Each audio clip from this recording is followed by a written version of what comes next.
Simon & Schuster Audio presents Hot Stuff by Janet Evanovich and Leanne Banks. Read by Lorelei King.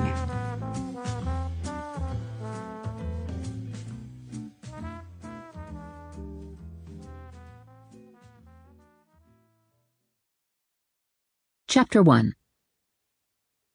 Cate Madigan had mentally stripped the guy across the table from her, and he'd come up short in every possible way. Cate hadn't actually wanted to see him naked. The image had just popped into her head, one of those awful moments of too much information. The guy's name was Patrick Pug, and he was the Madigan family's pick of the week for a boyfriend for Cate. Cate and Pug were seated at the Madigans' chaotic dinner table, where the rule had always been every man for himself. Things had calmed down some since Kate's brothers Matt and Tom had moved out, but dinner here was still a harrowing experience in a good Boston Irish kind of way. There were 8 people at the table tonight. Cate, Patrick Pug, Kate's parents, Margaret and Jim Madigan, Kate's older brother Danny, Danny's wife Amy, and their 6-year-old twin girls, Zoe and Zelda. The Madigans were all stereotypical Irish. Milk-white skin sprinkled with freckles, red hair that curled with length, brown eyes, a stubborn streak, and a natural bent toward practical jokes. The men were chunky and fought flat-footed. The women were slim and preferred getting even to getting mad. Amy was the single frosted cupcake in the box of jelly donuts. She didn't look at all like a Madigan. Amy was the all-American cheerleader with blonde hair, blue eyes, and a smiley personality.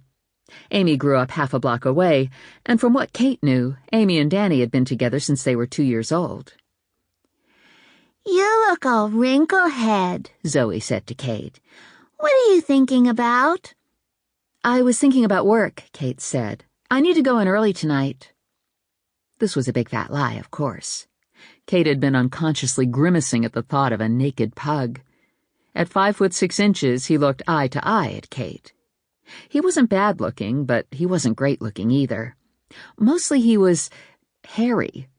The hair crept from the cuffs of his shirt and spilled over his collar. He had long sideburns and a pompadour on the top of his head with a single curl pasted to his forehead. He was a car crash cross between Elvis Presley and Squiggy from Laverne and Shirley. And he had a horrifying habit of referring to himself as Pug. "Pug likes this pot roast," Pug said to Kate's mother. "Pug would like to find a woman to marry who could make a pot roast like this." Kate's mother beamed at Cate. Sample complete. Ready to continue?